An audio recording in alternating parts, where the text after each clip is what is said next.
Just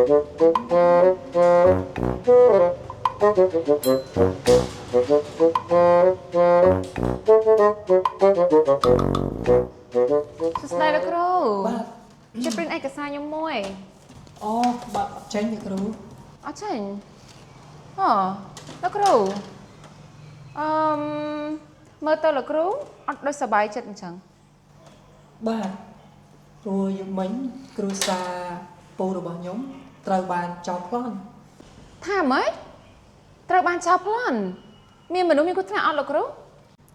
បាទវាបានវាយពូរបស់ខ្ញុំហើយយកលុយហើយ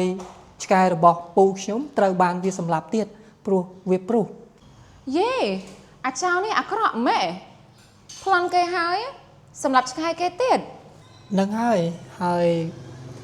ព្រឹកមិញចោលនោះត្រូវបានប៉ូលីសចាប់បានហើយ2-3 ខែមុនណា